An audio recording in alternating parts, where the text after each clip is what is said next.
Bonjour, je vous remercie d'être présent. Monsieur le maire a souhaité que nous fassions cette conférence de presse, tout d'abord parce que c'est un dossier qui traîne depuis fort longtemps et pour lequel nous avons toujours souhaité rester discrets pour ne pas prendre pas sur le cours de la justice. Maintenant, nous avons passé un cap puisque nous partons en cassation du fait du jugement que je qualifierais d'inique de la Cour d'appel de Nîmes, et donc il nous semblait important dans ce contexte-là, il semblait important à Monsieur le maire dans ce contexte-là, d'exposer en toute transparence aux Orangeois, et je dirais même plus au-delà des Orangeois, des gens du Nord Vaucluse qui votent massivement pour lui depuis bientôt près de 30 ans, voire même depuis 30 ans dépassés, l'exposé clair, j'allais dire concis, transparent de ce qui lui est reproché et de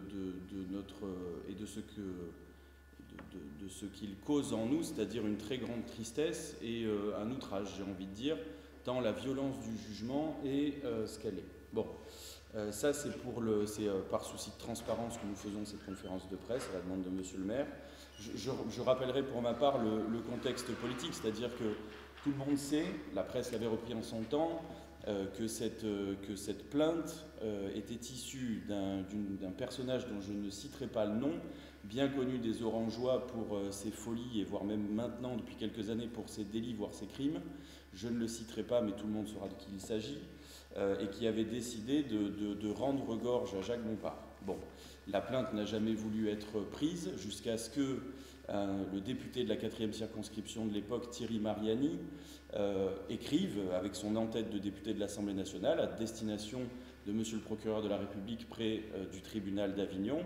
Et là, la plainte a pris une toute autre saveur, je dirais, ou en tout cas une toute autre puissance que celle qu'elle n'avait pas jusqu'alors. Bon, ça c'est pour la partie instruction, enfin c'est pour la partie lancement de la plainte. Monsieur Jacques Bompard se retrouve par la suite mis en examen quand Monsieur Mariani est délégué au transport, ministre d'État à l'époque.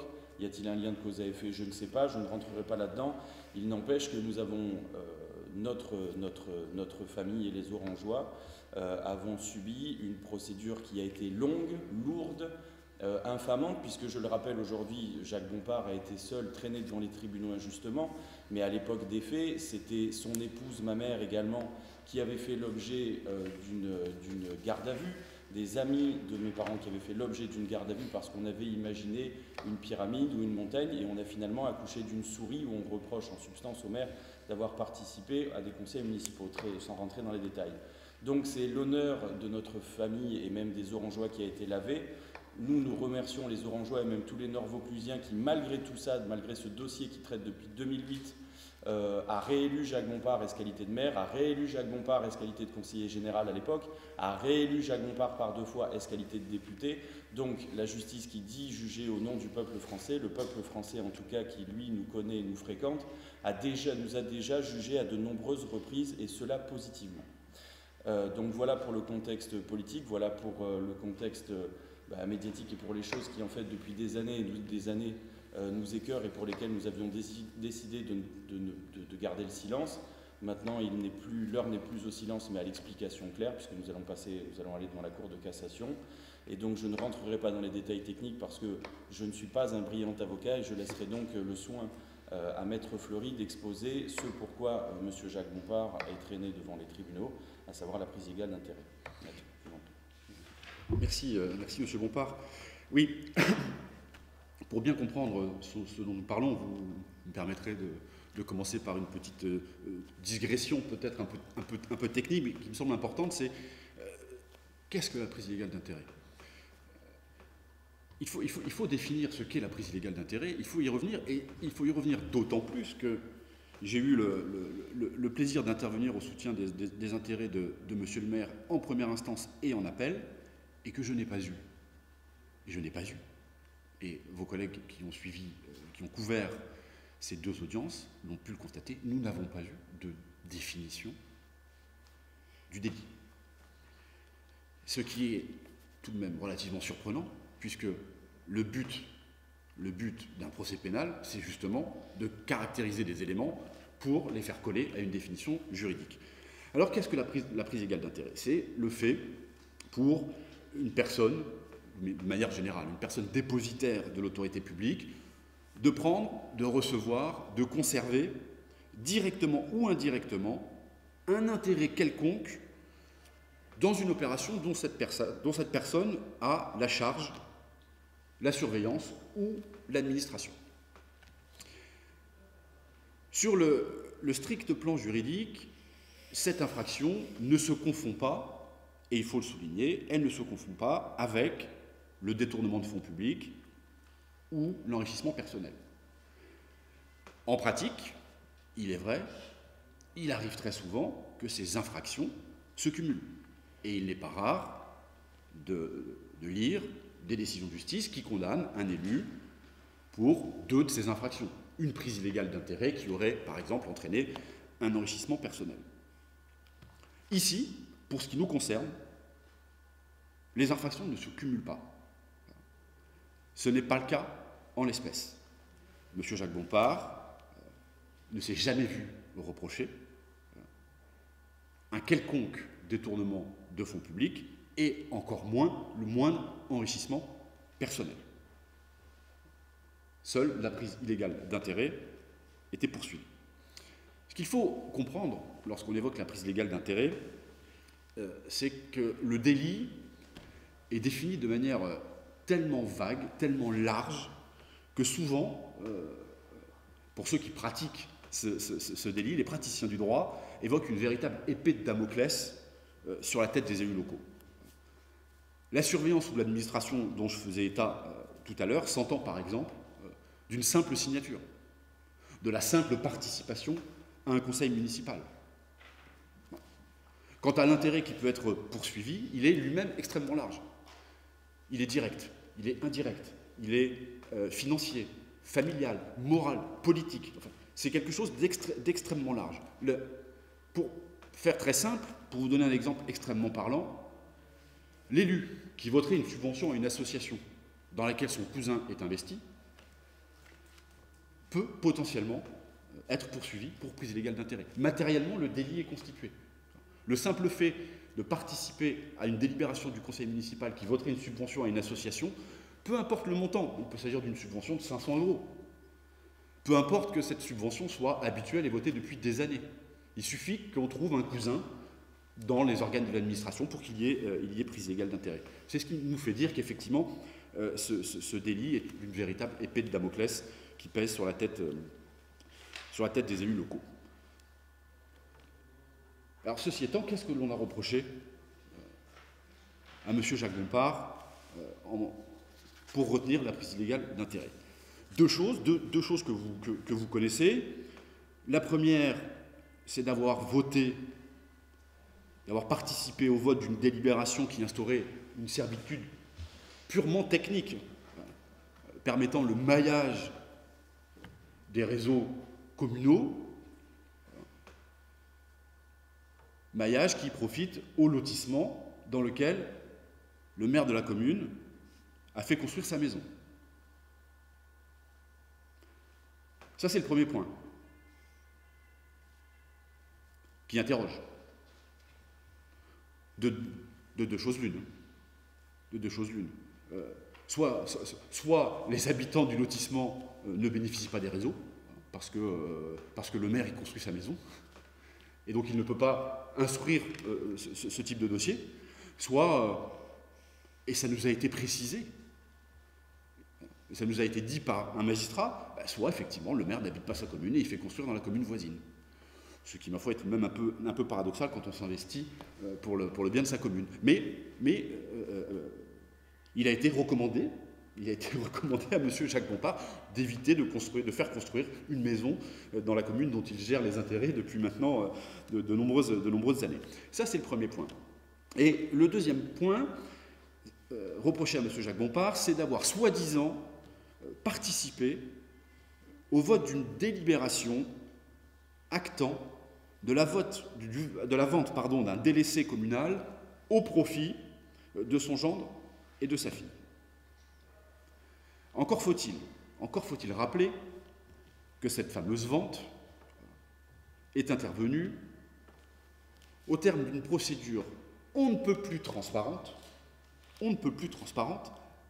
puisqu'elle est intervenue au terme d'une vente aux enchères, à laquelle d'ailleurs la commune n'était nullement contrainte. Aucune loi, aucun texte n'impose à une commune une telle transparence. Aucun texte ne l'impose.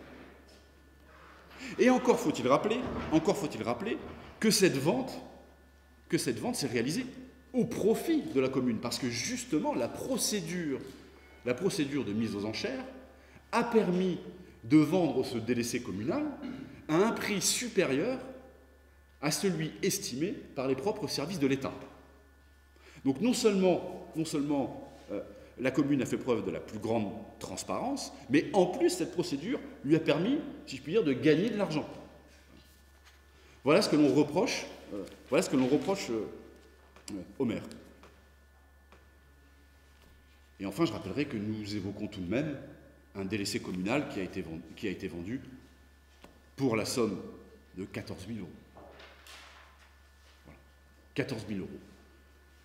5 ans d'instruction, 5 ou 6 ans d'instruction, 4 ans même de procédure judiciaire pour une vente à 14 000 euros. Et c'est ce qui rend la décision de la Cour d'appel de Nîmes encore plus incompréhensible, si je puis dire.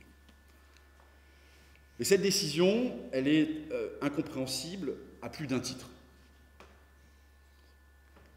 Je soulignerai d'abord les carences, les manquements de l'instruction. Lorsque s'ouvre l'instruction à l'encontre de M. Jacques Bompard, le président du tribunal de grande instance, du ci-devant tribunal de grande instance, puisque le tribunal judiciaire aujourd'hui, prend le soin, il faut le souligner, de confier cette instruction à 2 magistrats. Donc il y a une co-saisine de 2 magistrats instructeurs, tout simplement pour un souci, compte tenu de la personnalité de M. Jacques Bompard, de sa qualité d'élu, dans un souci d'assurer la plus grande impartialité de l'instruction. Or, quand on regarde les actes de l'instruction, aucun acte n'a été co-instruit. Pas même l'ordonnance de renvoi de M. Jacques Bompard devant le tribunal correctionnel. Aucun acte d'instruction co-signé, pas même l'ordonnance de renvoi, alors que justement, précisément, cette co-saisine était faite pour qu'il y ait des échanges, des points de vue, parce qu'évidemment, dans une instruction, il peut y avoir des points de vue différents. Et c'était fait pour assurer l'objectivité la plus totale de cette instruction, et ça n'a pas du tout été respecté. Pas du tout. Ça, c'est une carence qui me semble important de souligner. Le deuxième point, le deuxième manquement de cette instruction, qui a duré 5-6 ans, c'est que l'on nous a refusé, sans entrer dans les détails techniques, mais que l'on nous a refusé des mesures d'instruction complémentaires. Nous avions une demande, une seule, qui nous a été refusée. Sur 6 ans d'instruction, une seule demande, et elle nous a été refusée. Je vous rappelle tout de même que l'instruction est censée être faite à charge et à décharge. Et contrairement à une enquête préliminaire, nous avons le temps. Une enquête préliminaire, 1 an, 1 an et demi, et le parquet décide de renvoyer ou non devant la juridiction pénale. L'instruction est plus longue, en l'espèce 5 ans, 6 ans. Nous avons une seule demande qui aurait été extrêmement simple à mettre en œuvre. Et non. C'est le premier point que je souhaitais souligner, cette carence de l'instruction. Le deuxième point, c'est que cette décision, cet arrêt de la Cour d'appel de Nîmes me paraît incompréhensible au regard des réquisitions même du ministère public. L'avocat général, devant la Cour d'appel, avait certes requis une peine d'inéligibilité, même minime, aussi minime soit-elle. Aussi minime soit-elle. Autrement dit, le ministère public plaidait pour une peine symbolique. Vous connaissez le résultat. La Cour, évidemment, dans son pouvoir souverain de décision, n'a pas du tout suivi le ministère public. Dans 99% des cas, les magistrats du siège arbitrent, modulent, allègent les peines requises par le ministère public. Ici, pas du tout. Nous sommes dans le pourcent de cas exceptionnels où, lorsque l'on demande une peine symbolique, aussi minime soit-elle, cette réquisition se transforme en 5 années d'inéligibilité. Troisième incompréhension de cet arrêt de la Cour d'appel de Nîmes, c'est les contradictions de la décision elle-même. Si vous comparez la décision de première instance et la décision d'appel, vous apercevrez que la Cour d'appel commence par considérer que les faits sont moins graves. Les faits sont moins graves puisque la Cour d'appel de Nîmes allège les peines prononcées en première instance, pour ce qui concerne l'amende et l'emprisonnement avec sursis. C'est donc bien que les faits sont moins graves. On a une appréciation qui nous conduit à considérer qu'effectivement, c'est discutable, et nous contestons bien évidemment sur la matérialité des faits, mais que ces faits-là ont été sanctionnés trop lourdement en première instance. Je diminue les peines.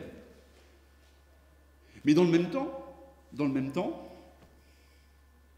et en contradiction avec cette première logique, je les aggrave en prononçant une peine d'inéligibilité que le magistrat de première instance s'était refusé à prononcer.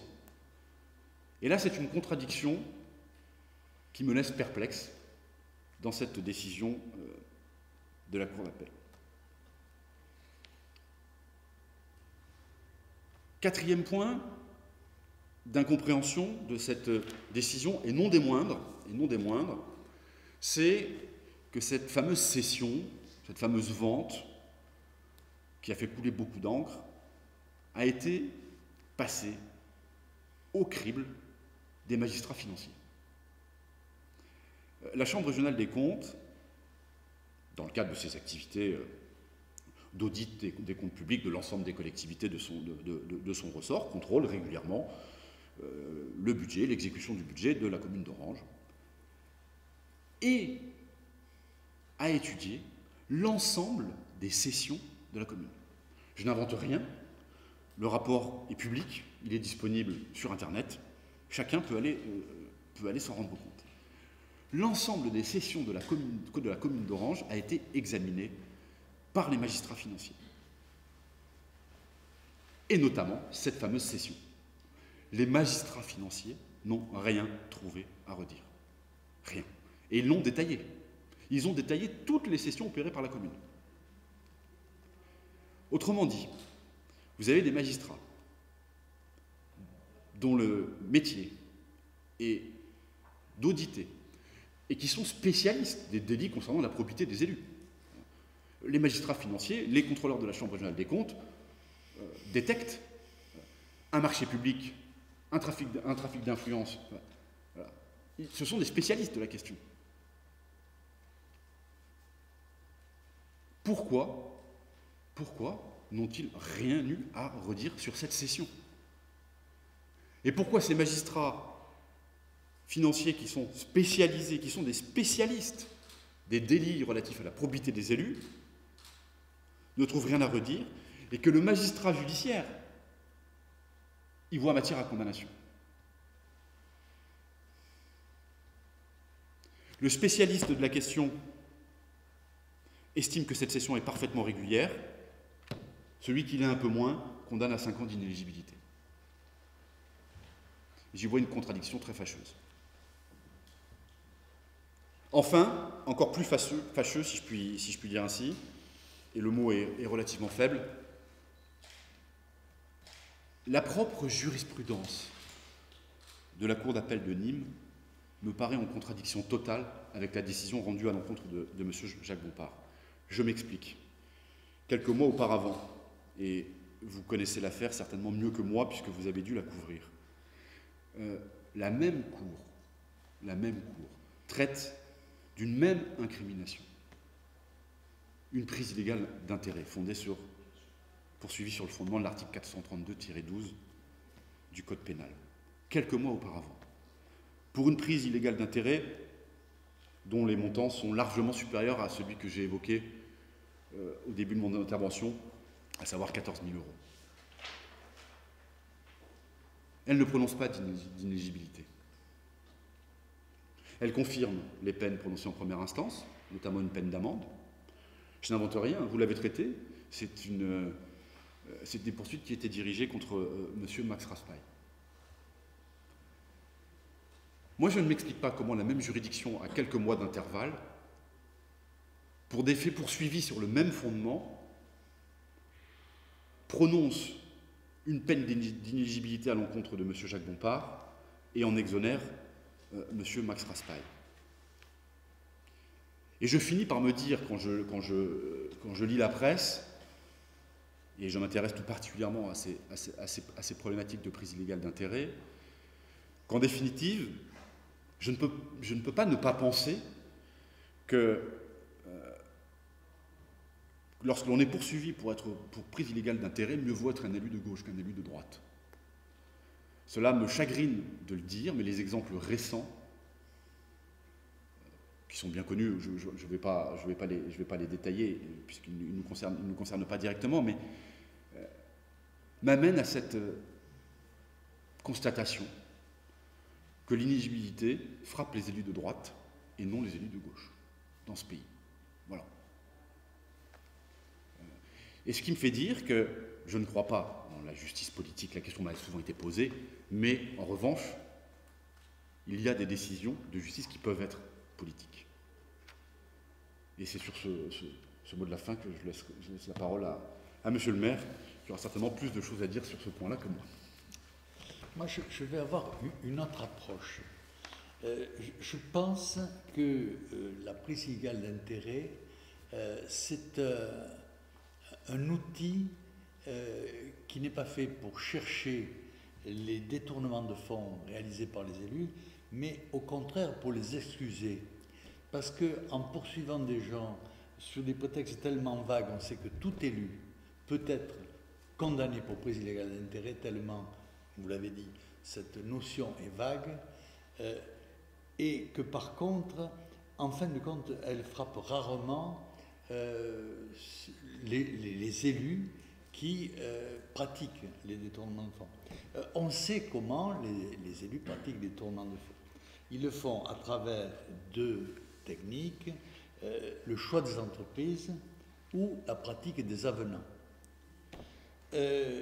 Or, la loi, initialement, avait limité cette utilisation-là. Elle l'avait limité en demandant à ce que le choix des entreprises se fasse au moins 10 ans. Le moins 10 ans, c'est quelque chose de mathématique, ça s'impose à tous, si c'est appliqué, et ça limite les détournements de fonds, de deux manières. D'une manière mécanique, en limitant la marge des entreprises, qui donc ne pourront pas dégager des sommes pour arroser les élus, et ensuite en mettant une concurrence réelle. Or, la pratique du moins 10 ans a été remplacée par la pratique du mieux 10 ans, et par un autre élément, par le fait que les élus choisissent les critères. Alors, dans les critères, il y a bien sûr le prix, mais il y a des tas d'autres éléments. Et qui sont subjectifs, comme le dossier technique qui est jugé par les services, je pense que dit le maire, la notoriété de l'entreprise, l'expérience de l'entreprise, tout élément qui ne sont pas des éléments quantifiables et qui permettent de moduler, de choisir qui on veut.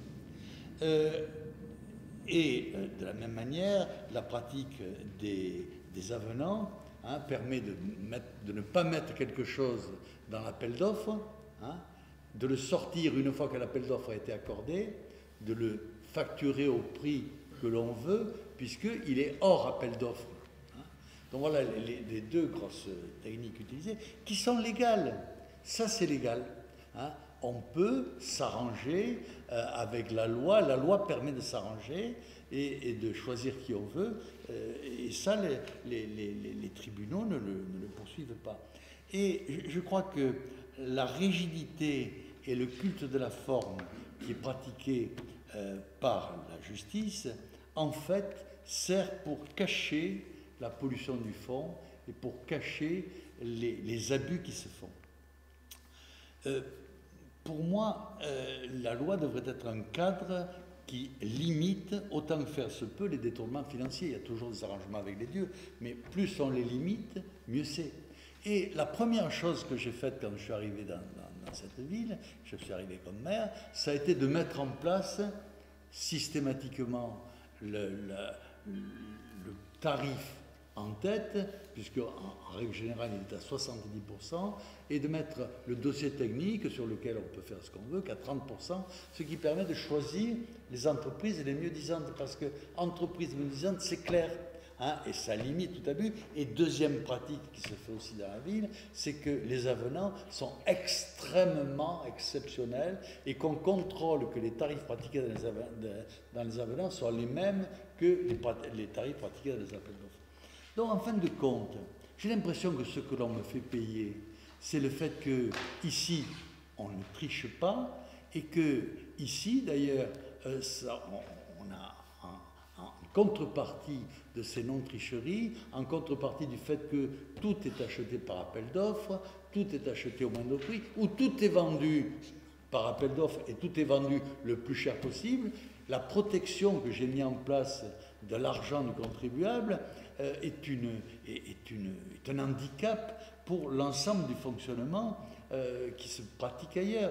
Et la preuve en est aussi dans la comptabilité de la ville, alors même que je baisse les impôts depuis que je suis élu, nous investissons, que je n'ai plus d'emprunt et que nous investissons sur fonds propres, cela est extrêmement gênant, hein, puisque les autres collectivités semblent ne pas pouvoir faire cette pratique. Et je crois qu'en fin de compte, je suis puni de ma bonne gestion. Parce que le vilain petit canard, aujourd'hui, c'est celui qui gère bien. D'autant que ce que je vous dis au niveau local est encore plus extraordinaire dans le commerce fait par le gouvernement à l'étranger. Quand l'État vend des armes, on sait que systématiquement, il y a des pots de vin. Quand l'État vend des usines, en particulier atomiques, on sait que systématiquement il y a des pots de vin. Et d'ailleurs, le dernier qui a défrayé la chronique judiciaire, c'est l'affaire de Léotard Balladur, qui ont coûté quand même 14 morts à la France, 14 soldats assassinés par un attentat. Et d'une manière tout à fait étonnante, il y a zéro inéligibilité auprès des élus qui ont été à la responsabilité de ces abus. Donc il y a de quoi quand même s'interroger dans ce pays. Et je crois qu'il faut qu'on se rende compte que tout ça ne fonctionne plus et qu'il ne s'agit pas de sanctionner les élus sur des formes, mais des élus sur des fonds. Parce que je ne vote plus une subvention, je m'abstiens à toutes les subventions. Toutes les subventions, je m'abstiens. Pour respecter ce principe de prise illégale d'intérêt qui est totalement aberrant. Il n'y a pas une subvention qui n'est pas passée, pas une. Hein. Donc tout ça ne tient pas debout. Et c'est vrai que j'ai un petit peu tendance à penser que si les condamnations sur l'éligibilité ont été augmentées entre la première instance et la deuxième instance, c'est peut-être qu'entre-temps j'ai fait de la politique, mais c'est vrai aussi que c'est mon devoir de citoyen de faire de la politique et je continuerai à l'assumer. Si vous avez des questions, je serais ravi d'y répondre. Oui, tout à l'heure, vous parliez d'instruction, vous disiez que vous aviez une demande. Oui, je vous entends mal. Donc, on a évoqué l'instruction par Maître Fleury, vous nous avez dit que nous avions une demande. Oui. Il n'a pas été savoir quelle est cette demande. Oui, c'est une expertise graphologique sur l'acte de vente. Puisqu'il est reproché à M. Jacques Bompard d'avoir paraphé et signé l'acte de vente à sa qualité de maire, puisque vous savez qu'un maire peut authentifier une vente aussi bien qu'un notaire par acte administratif.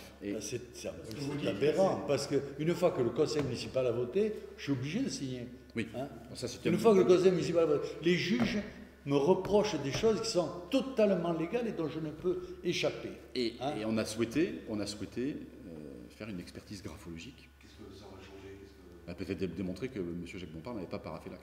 Parce que Vous n'avez pas paraffé là? Non, bien sûr, non. Je paraphrase, mais... Je vais vous dire, la chose, pour être très clair, si M. Jacques Bompard avait voulu vendre un bien à son gendre et à sa fille, compte tenu du montant estimé par les services de l'État à 12 000 €, eh bien on va voir un notaire et on fait ça. Et en aucun cas vous n'entendez parler de prise illégale d'intérêt. C'est l'aberration de cette prise illégale d'intérêt. C'est que vous pouvez l'éviter en dissimulant tout. J'ai appliqué à ma fille le principe général que j'ai mis en place quand j'ai été élu, de vendre au meilleur prix en mettant en concurrence les acheteurs. Il aurait été beaucoup plus simple si vous aviez, si M. Si le maire avait souhaité voulu tricher. m'appuyer. Il était tout aussi légal de passer directement devant un notaire. Il n'y avait aucune obligation de transparence. S'il y avait une volonté de magouille, c'était ça, hein, c'était pas autre chose. C'était pas le fait de mettre en concurrence, c'était pas de dire comme tout le reste, je vends au plus 10 ans. Et donc, dans le cadre de l'instruction, nous avons contesté, effectivement, le fait que les paraphes qui figurent sur cet acte aient été apposés par M. Jacques Bompard. Il y a plein d'autres personnes qui étaient habilitées. Oui, bien à sûr, paraffer. bien sûr, bien sûr. Il y a différents services. Non, mais c'est- Et en plus, on peut surenchérir. Quelqu'un quelqu'un fait une offre, un autre fait une offre, il faut qu'elle soit plus 10 ans pour être enregistrée, et c'est pas interdit de continuer à monter. C'est l'objectif. C'est l'objectif. L'objectif, c'est de vendre le plus cher. Pour répondre à la Acheter question, au moins cher, vendre au plus cher. et sans rentrer dans les détails trop techniques, oui, bien sûr. Et en l'occurrence, l'adjoint en charge de l'urbanisme bénéficiait à l'époque d'une délégation que l'on appelle parfaite, une délégation dite parfaite, c'est-à-dire une délégation de signature et de compétences. Et l'ensemble des actes de cette vente ont été signés par l'adjoint. Et ça suffit pas à remettre tout en cause. Mais Écoutez, dans sa il y a deux grande éléments. mansuétude, la cour d'appel de Nîmes n'a pas considéré que cela suffisait. ah ben, c'est celui qui porte plainte. C'est lui qui est à l'origine de la Sur plainte. leur Celui police. qui a fait partie de. La plainte commence à partir. L'analyse graphologique a été. L'expertise graphologique. A été demandé. Oui, mais l'expertise graphologique, en plus, c'est une demi-heure, une heure. Très sincèrement, ça n'aurait pas coûté beaucoup à la justice, que de rémunérer un expert pour regarder si les paraphes, constater si les paraphes. Je ne devrais étaient ou pas non le ceux dire, de M. mais Bompard. les juges du siège connaissent assez peu la loi administrative. C'est une des difficultés de ce genre de dossier. Ah ben oui, donc ils jugent sur des textes de loi qu'ils ne connaissent pas, parce que, alors que moi je ne connais que cela plutôt que les autres.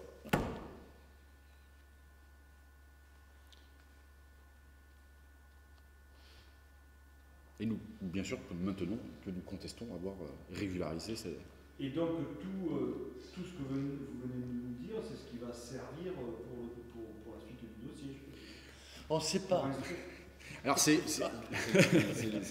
l'un des éléments, c'est bien sûr l'un des éléments. Il y en a d'autres. On va pas rejouer le match entre guillemets et refaire le procès, mais Monsieur le maire le précisait bien. Dans une vente, lorsque le maire agit en qualité de notaire presque, en tant que, pour authentifier une vente, il n'a aucune marge de manœuvre. En droit administratif, on dit qu'il a compétence liée. C'est-à-dire que si l'on conteste cet acte de vente devant une juridiction administrative, le contentieux administratif est extrêmement restreint. On parle d'un contrôle restreint du juge administratif. Pourquoi ? Parce que justement, le maire est lié par la décision du conseil municipal. Et le Code général des collectivités territoriales prévoit bien que le maire, dans ce cas très précis d'authentification d'une vente, n'est que l'exécutant du conseil municipal. C'est pas mal à décider, c'est le conseil. Dans le Code général des collectivités territoriales stipule même expressément qu'il agit sous la surveillance du conseil municipal. Alors moi je veux bien, mais si je prends la définition de la prise légale d'intérêt que je vous ai rappelée en introduction, qui prévoit bien que pour être condamné, il faut avoir la surveillance ou l'administration de l'opération. Lorsque le maire authentifie un acte de vente, il le fait sous la surveillance. C'est le conseil municipal qui a la surveillance et il est lié par la décision du conseil municipal. Ce qui fait qu'en droit administratif, par exemple, si vous entendez contester cette vente, vous ne pouvez pas contester la signature par le maire, mais il faut attaquer la délibération du conseil municipal qui a décidé de la vente. Ça va, dans ce cas-là, ça va même encore plus loin, c'est-à-dire que c'était la Provence qui avait rappelé que le maire était sorti pendant le vote de cette fameuse délibération. On a l'attestation de l'agent, on a des attestations des adjoints de la majorité qui disent Jacques Bompard est sorti. Mais tous les témoignages à décharge sont balayés, ignorés totalement. C'est une justice... Quelle a été la réponse du tribunal? C'était de dire oui, vous prouvez, article de presse à la clé, témoignage à la clé, que Jacques Bompard est sorti, mais on ne sait pas quand est-ce qu'il re-rentre, donc peut-être a-t-il participé au vote. Moi, en droit pénal, j'ai toujours appris que le doute profite à l'accusé. Toujours. Et je me serais permis d'écrire autre chose, j'aurais pris une très mauvaise note. Je vous aurais sanctionné immédiatement. Vous m'auriez sanctionné à point nul, évidemment.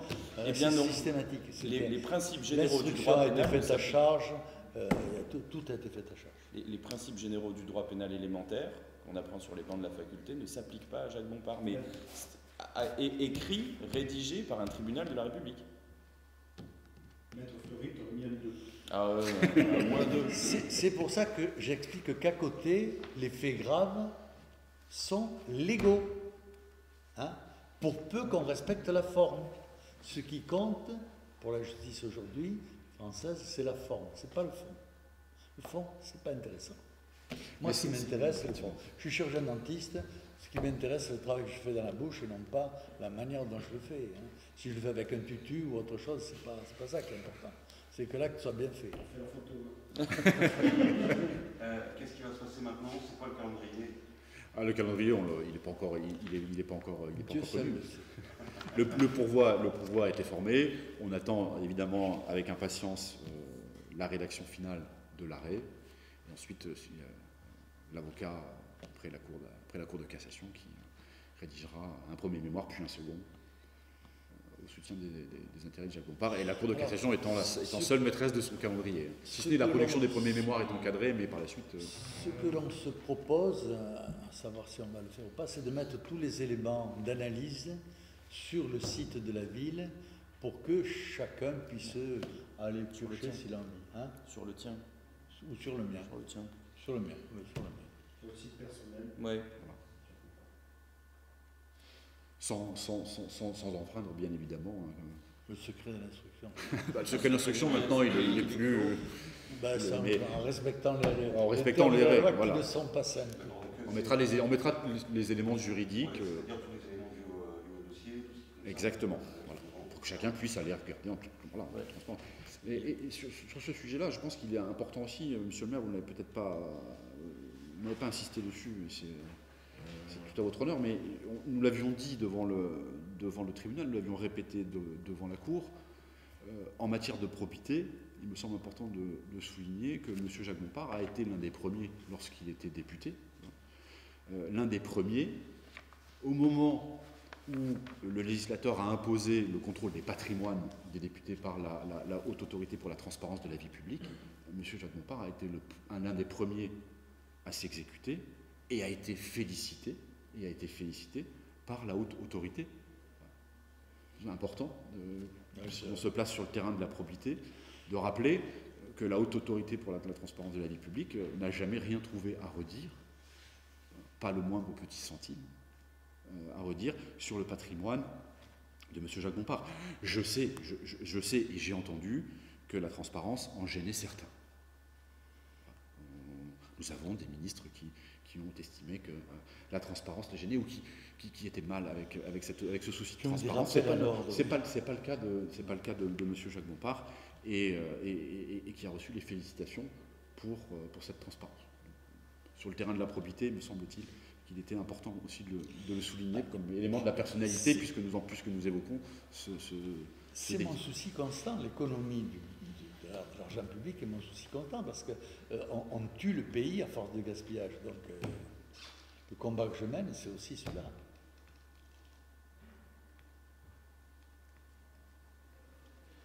Est-ce que la procédure peut amener à un troisième procès?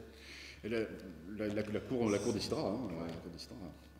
En tout cas, je pense que le dossier sera extrêmement intéressant et qu'il y aura des moyens de droit, beaucoup de moyens de droit à exposer devant la Cour de cassation. Mais je ne peux pas présager lesquels seront réellement approfondis dans la mesure où nous n'avons pas encore la rédaction définitive de l'arrêt de la Cour d'appel. C'est une possibilité. C'est une possibilité qu'effectivement la Cour de cassation casse et annule le jugement rendu par la Cour d'appel de Nîmes et renvoie vers une autre Cour d'appel. C'est assez classique. C'est ce qu'on souhaite effectivement. Parce que là, il y a trop d'aberrations, tant en fait qu'en droit, qu'on ne peut pas laisser. En tout cas, on fera. Certes, ce n'est pas entre nos mains, comme dit Maître Fleury, ce sera entre les mains de la Cour de cassation, mais c'est tellement paradoxal, inique et insensé qu'on ne se laissera pas faire.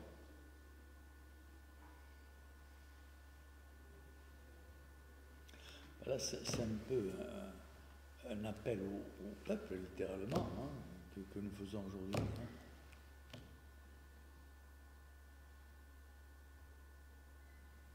Un appel au peuple, vous pouvez développer On était effarés. Hein, on est effarés. Quand on voit ce qui se passe, j'ai vu hier un appel d'offres pour la gestion de l'eau qui, comme critère, le prix est à 40%. Je ne sais pas si vous voyez.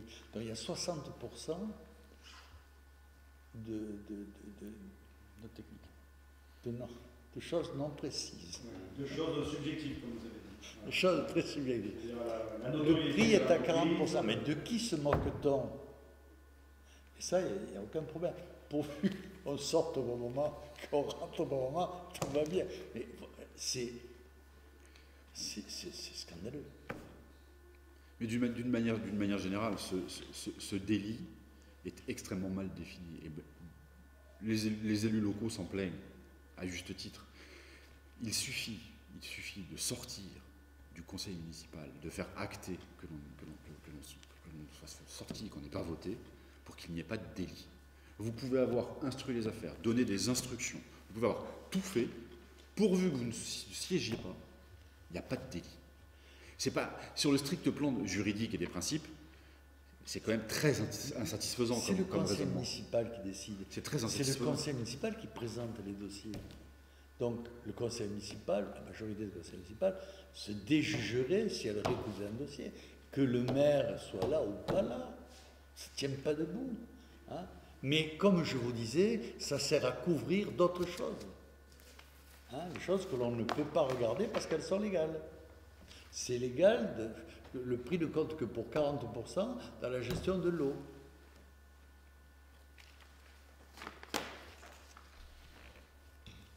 Ok. Plus qu'à synthétiser. Eh bien, nous vous remercions.